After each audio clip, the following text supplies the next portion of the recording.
Well, here we are. On December 31st, 2021, I read the last chapter of Reverend Insanity. I started this epic journey in the middle of 2020 and finished it off on the last day of 2021.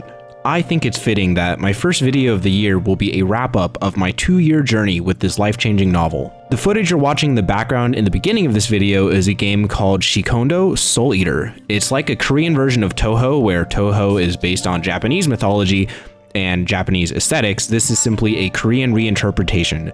It's good. I think it was like $15 or $20, and I think it was a good price for the experience. The footage is only 10 minutes long though, and I expect this video to be much longer, so I'm probably going to switch footage to something else halfway through and probably once again in the later half of the video. Just sit along for the ride. Anyway, before I get into it, please like the video for the YouTube algorithm. I'm still planning on taking this channel and all of you guys with me to the moon, promoting the world of East Asian literature to a wider audience, and perhaps even one day exiting the 9-to-5 grind like my predecessors before me. That's it, let's get into it. So, what more can I say about RI than I already have? RI was a 2-year-long journey for me. Before I even started, I was still working for my internship, a startup company started in Dallas, Texas. I had just returned from my study abroad in China, and I found myself with basically no cash. During my time in China, I'd been living like a king, eating out nearly every single day, seeing movies, drinking boba tea, and drinking a lot. I may have been taken in by the wrong crowd, but despite that, I still made significant, lifelong connections who I'm still in contact with and experienced a handful of moments that I will cherish for the rest of my life. Like this one that you can see on screen right now. A letter from one of my shui meis wrote to me. Shui mei, by the way, is basically the Chinese version of kohai, where she would call me shui zhang, the Chinese version of senpai. It was very cute. So, in the second half of 2019, I was fairly money obsessed. I was grinding every day, feeding myself the cheapest possible meals, usually a combination of rice, beans, and chicken breast. Maybe I'd hit up the Asian grocery store for some kimchi or other more interesting vegetables or tofu or something just for some variety. But the fact of the matter was, I was pinching every penny, not just to make ends meet, but to save and invest for my future. After all, I knew that I didn't want to be poor like this forever, and also I didn't want to be working well into my 50s and 60s, so after some financial research, investing early was the path before me. Throughout these days, I was still reading Renegade Immortal as a way to reminisce and romanticize my Chinese culture. Since, as a second-generation Chinese American, I'm by and large culturally American. You can imagine that I love Chinese culture even more than a native-born Chinese person, as I have a particularly romanticized version of it all in my head, considering I really haven't lived through it. And although I have spent months and years of my life in China, it was really under the premise of leisure and education, not exactly daily life. Between the predatory nature of capitalism, pushing me to work well past my ordinary limits between extorting my boss for continuous raises multiple times within the same year, going to school for my degree, staying fit at the gym, and trying to maintain a romantic relationship, you can imagine I had a pretty dark view of society and human nature. I was so frustrated that we lived in a world that pushed for harmony, political correctness, fairness, and balance, when from my perspective at the time, I so clearly understood it to be the opposite. My boss could have paid me much more from the beginning, but he didn't until I forced him to. My girlfriend likely would not have fallen in love, albeit immature, not particularly real or true love, without my externally projected charm, wit, etc. I would never have graduated school if it weren't for my self-study on the concept, and yet the university gets credit for producing yet another good student with a high GPA. With these scenarios in my life, you can see how in the beginning of 2020, I was in the perfect position to relate and emphasize with the work that is Reverend Insanity. From the very beginning, I understood Fang Yuan's disappointment with the righteous path. I sympathized with his difficult previous life, which hadn't even been explained yet in the beginning chapters of the novel. When I witnessed his philosophy of serving yourself first, as you are truly the only person in this world who understands and advocates for your best interests, it validated the growing frustrations I was experiencing with life as a 22-year-old college senior. Throughout the 2020 pandemic, I had plenty of free time and plowed through the first arc. I was so excited to see Fang Yuan's future knowledge and schemes utilized so effectively that he even hit rank 3 within the first novel. The twist ending with him slaughtering his entire clan to raise his aptitude was so thrilling, and even though it reset his cultivation to rank 1, He had A-grade aptitude. Considering that he was able to become a rank 6 immortal in his first life with C-grade aptitude, I knew that the following books 2 and 3 were going to be a wild ride. From there, I traveled the Gu world with Fang Yuan in Bainingbing.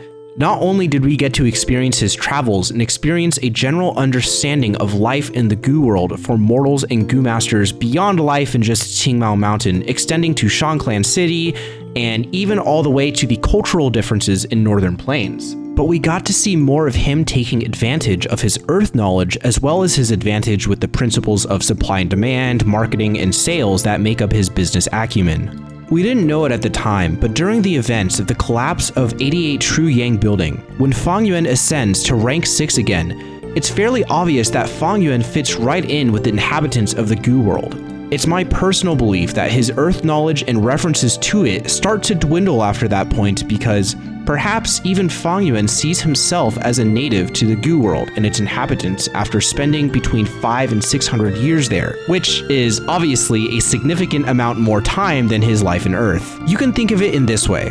I went to school in Dallas for 4 years, and by the end of it all, I really saw Dallas as my home. Due to world events, however, I now live in Seattle, and while it was very foreign to me at first, I'm already adjusting quite well, and I have no doubt that in another 2 years or so I will see myself as fitting in with Seattle, viewing the city as my home, and start feeling my own sense of belonging here instead of merely just being a guest. The 88 True Yang arc was one of the most batshit insane conclusions to a book I have read in my entire life. And if you've seen my tier list video, you can see that I compare the end of book 2, refining fixed immortal travel and teleporting to Donghuin Mountain, as being equivalently exciting to the 88 True Yang incident. And why is that? Because we finally get to see a venerable, perhaps not living and in the flesh, but keep in mind that at this point in the novel, venerables were built to be the most supreme existences in the world. Only the grand species of humans could ascend to rank 9 immortal venerables. Every other life form in existence besides Gu, which are the essence of heaven and earth, have no chance of becoming this invincible god. Rank 8 in the absence of venerables are on top of the world, and due to their rank 8 grotto heavens, produce wealth that is unimaginable to mortals. Rank 8s can live their lives in complete comfort and luxury as long as they're prepared for their tribulations. Every single problem that a mortal or Gu master has ever faced can be solved with the flick of the sleeves of a grand rank 8 immortal. And yet, beyond the apex of power for the majority of the time, there's existed 10 rank 9 venerables that were infinitely more powerful than rank 8. This emphasized to such a degree that practically one venerable can effortlessly kill every rank 8 existence in the world should they be willing to fight to the death. At this point in the novel, we have no idea of the actual specifics of the capabilities of venerables, but we experience Fang Yuan infiltrating the immortal Gu house of one of the venerables, and during the arc, the living will of Giant Sun Immortal Venerable awakens. There is so much chaos. Another otherworldly demon is introduced. She has so much potential. Fang Yuan encounters 88 True Yang Building's Supreme Inheritance Chamber and makes his first encounter with rank 9 Wisdom Gu. Not only was this an extremely interesting, fast-paced, intense arc all the way through, but the very end involved Fang Yuan's immortal ascension to rank 6 and his unfortunate, permanent transformation into a zombie. How horrible! Our handsome, cunning, manipulative, evil protagonist is now ugly and his intelligence is heavily nerfed. This starts the beginning of the zombie arc, an arc which I have previously made a video about. Although this was a struggle to read and marks the beginning of the Immortal arcs, which take much longer to unfold, and is a hint to the style of pacing that we see for the rest of the novel, the amount of material and its time required to be read was still well used to develop the Immortal world and what we can expect from Immortal society. Not only this, but we see a situation where Fang Yuan's Earth experience and 500 years of experience from his first life in the Gu world start to take a back seat. As before, the highest rank he ever cultivated to was the same rank 6 we see him in now. Despite a major loss to his abilities with him being stuck as an undead and dwindling use in his previous experience, we get something else in return. We see what Fang Yuan is like when he isn't just smashing people way below his level. We see him get stuck in challenging situations and solve his problems with the exact same ruthless attitude we saw from the previous books. We witnessed his creative problem solving with his use of Wisdom Gu and his infiltration into Zombie Alliance, enabling him to discover the revival method known as the Life and Death Immortal Aperture. Moreover, during his collection of suitable immortal zombie bodies, he gets entangled with another venerable scheme, Spectral Soul Demon Venerable, the venerable with the most prominent killing intent, founder of Soul Path, only because the Heavenly Tao forbade him from inventing Killing Path, was plotting to leave the door of life and death and revive. Spectral Soul, a great grandmaster in all paths, which he developed by devouring the souls of every cultivator during his afterlife in the door of life and death, was developing the natural upgrade of the life and death aperture, an aperture the likes of which heaven and earth had never seen before, incorporating two nascent paths that had still never quite been understood, Human Path and Heaven Path. The Sovereign Immortal Aperture, created by combining the apertures of zombies who each possessed the 10 extreme physique apertures. You see, anyone who was naturally born with one of the 10 extreme physiques was most likely fated to die, but if they were to ascend to Immortal, their combined experience with their talent and physique would grant them far better immortal cultivation prospects than any other cultivator. Spectral Soul, a grand demon venerable, was not born with one of these extreme physiques, but even after his death, he planned, schemed, and manipulated various super forces, namely Zombie Alliance, into collecting the zombie apertures created by cultivators of these 10 physiques. Through over 1 million years of accumulation, combined all 10 extreme physique apertures along with various other Heaven Path and Human Path immortal materials to create the Sovereign Immortal Aperture, which is the topic of my very first Reverend Insanity video, and the video that has built my channel ever since, the video that still nets me views and subscribers. This single aperture is the golden finger of the rest of the novel, and within the novel is responsible for the future events of the world. So destructive in its might, so heaven-defying, that it even resulted in the destruction of fate itself. Not only was Fang Yuan able to obtain the Sovereign Immortal Aperture, thwarting Spectral Soul, but he uses his newfound cultivation prospects to revive from his zombie body and eventually cultivate to rank 7, something he was unable to do in his previous life and eventually reach rank 8. Along the way, as Fang Yuan was maximizing his cultivation prospects, Fang Yuan becomes the world's first reverse flow river lord, surpassing even Renzu himself, the world's first and most powerful cultivator. During this part of the novel, we finally learn of the details of Fang Yuan's first life, his hardships, his love and lost love. Fang Yuan once screamed, but gradually he lost his voice. Fang Yuan once cried, but gradually he lost his tears. Fang Yuan once grieved, but gradually he became able to withstand everything. Fang Yuan once rejoiced, but, like everything else, gradually he became unmoved by the world. Through this arc, we finally understand where Fang Yuan's endless well of motivation comes from, his infinite spring of endless perseverance to pursue the impossible dream of eternal life and perpetual invincibility. Fang Yuan was chosen by heaven's will to usurp humanity, who had grown so powerful they could even manipulate heaven's will itself. Through the selection of heaven's will, Fang Yuan was pushed through hardship after hardship, but Fang Yuan persevered. In the 500 years of his first life, Fang Yuan was able to understand the profundity of heaven and earth and the nature of the world. He understood the world so clearly that trivial moments that mortals like us cherish, such as love, beauty, impermanence, sacrifice, grief, and regret, Fang Yuan understood the temporary nature of the universe. As the saying goes when recording your progress, everything not saved will be lost.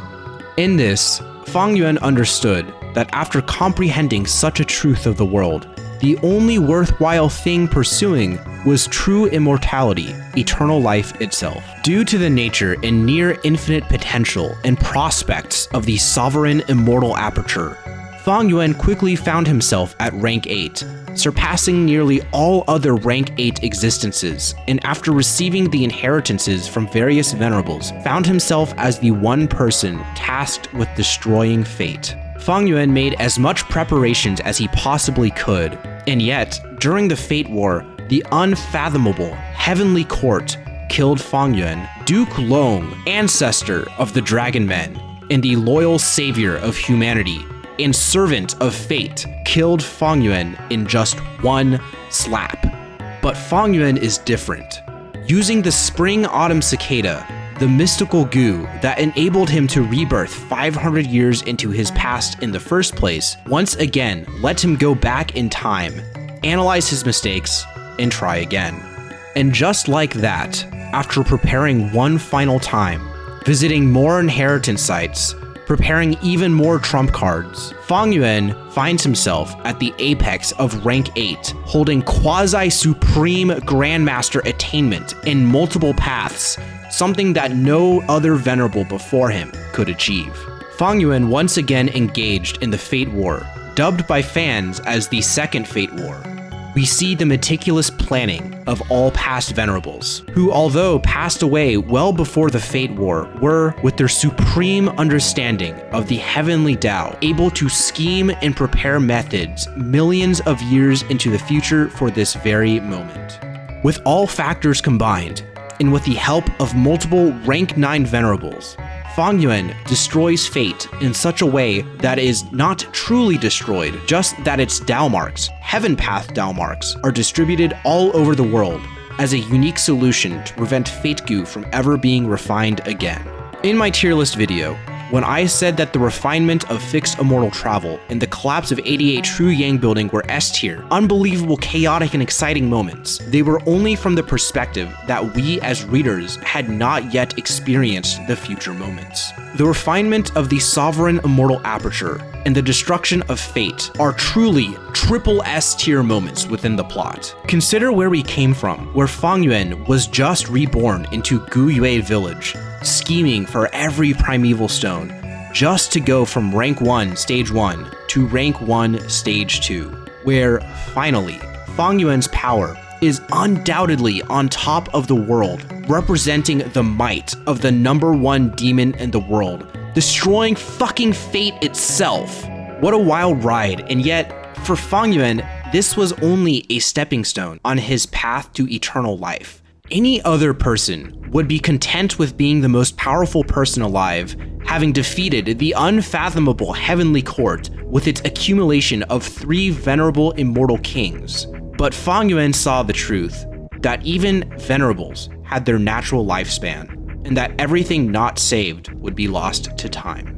After the Fate War, Fang Yuan needed to go into hiding as he had absorbed the most Heaven Path Dao marks from the destruction of Fate Gu, and since Heaven Path Dao marks were only controllable by Heaven's will itself, they were destroying his vast accumulations inside of his aperture, since the natural way of Heaven is to replenish deficits and to reduce surplus. Fang Yuan scoured the world for a method to refine Heaven Path Dao marks, and as we all know, our boy Fang Yuan, with his well of infinite perseverance, succeeded and converted the absorbed Heaven Path Dao marks for himself. Through this discovery, he discovered that all existing paths stemmed from Heaven Path itself, and that in addition to the Dao marks of his aperture, Heaven Dao marks can be used to enhance any killer move, regardless of the path involved, and even reduce the friction of conflicting paths, enabling the creation of otherwise impossible multi-killer moves. For instance, a killer move that involves both Water Path and Fire Path, or a killer move that involves both Light Path and Dark Path. Meanwhile, in the background, with the destruction of Fate, the other 9 venerables had their own plans to revive, either to stop Fang Yuan and protect humanity and to restore Fate, or to serve themselves and continue their cultivation journey. Fang Yuan has no choice but to ally with Paradise Earth's disciple and learn the secrets of Venerable Ascension so that he can compete with the other revived venerables. And there it is. In this arc, we see what we have been reading for the entire time. The moment we were waiting for. The moment I spent years of my life looking forward to. Fang Yuan ascends to rank 9. Refining Heaven, Demon Venerable. Lian Tian Mo Zun. It's a name that's very fitting. Gu refinement has always been a trick that Fang Yuan kept in his back pocket throughout the series, and after destroying Fate, Fang Yuan's most immediate threat were his rogue Heaven Path Dao marks that were unrefined, still possessed by Heaven's will. By successfully completing his quest and learning how to refine the Heaven Path Dao marks, Fang Yuan puts himself in a position that will enable him to be strong enough to tackle Immortal Ascension. On top of this, Refining Heaven is a name that has many layers of complexity, and the meaning goes even deeper. Not only did he refine his internal Heaven Path Dao marks, but his Ascension path is of Refinement path, and so his name is of the same naming convention of Thieving Heaven Demon Venerable, who ascended via Theft path. And yet, like Fang Yuan's abyss-like eyes, the name goes even deeper still. Fang Yuan is also a modern pioneer of Heaven Path,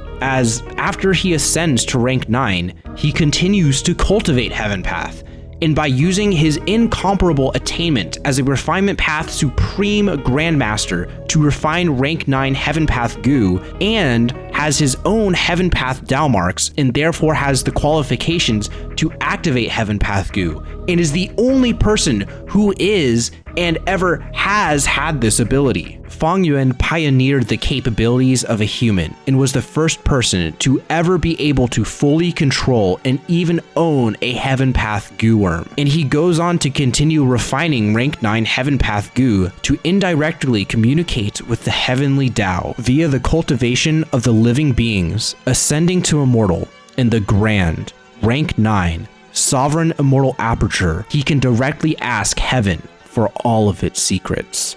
Such a feat is truly the mightiest and most grand power I have ever heard of, and I think the logic it's presented through and the way it's presented is unparalleled in terms of authorship and storytelling. Although we haven't seen the true end of Reverend Insanity, through his ruthless and decisive actions, in his perseverance and absolute lack of regrets in this life and his previous, we already know the outcome. Either Fang Yuan achieved eternal life, or he died along the way. But which will happen doesn't actually matter. No matter what, this is what Fang Yuan lived for, and no matter the outcome, Fang Yuan has no regrets. The Chinese name of this novel is Gu Zhenren. In Chinese, Zhenren is a Taoist term with no direct English translation. However, in the theory of Taoism, Zhenren, meaning truth and person, is a realm of existence where an individual is naturally, constantly, and effortlessly expressing and being their true self. I assume meaning pursuing what you want, not what society has convinced you that you want, and being yourself, not what you think people want you to be. Achieving the state of Zhenren, true self, is the greatest pursuit of Taoism. And anyone who has read this novel should clearly understand that a person who pursues only his own ethereal, self-set goals and is unmoved by the world is exactly Fang Yuan himself. This novel has changed my life, just as it has changed yours. I remember at the start of 2020, I would update my dad on what was happening in the novel. I specifically remember excitedly telling him how chaotic the refinement of fixed immortal travel was. It was a summer day. We were sitting on the deck and, perhaps we were even looking forward to Independence Day and eating some cheeseburgers and drinking some beer with the family. My very first thought when I finished the last chapter was to text my dad and tell him that after all this time, I finally finished RI. So it's really a shame that he didn't make it and I wasn't able to share this good news with him.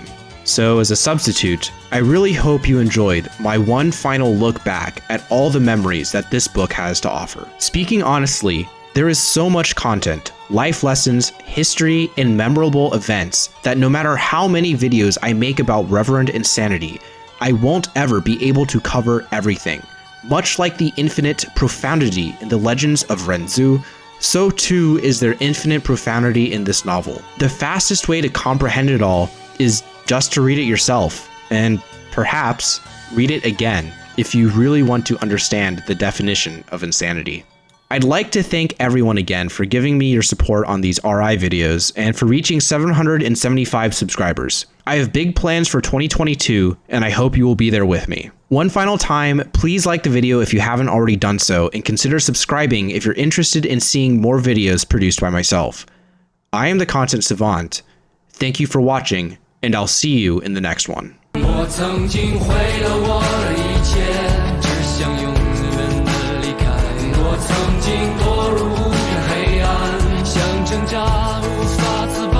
我曾经像你像他，像那野草野花，绝望着，渴望着，也哭也笑的平凡着。我曾经跨过山和大海，也穿过人山人海。我曾经问遍整个世界，从来没得到答案。我不过像你像他，像那野草野花。冥冥中，这是我唯一要走的路啊！时间不愿如此这般，明天已在。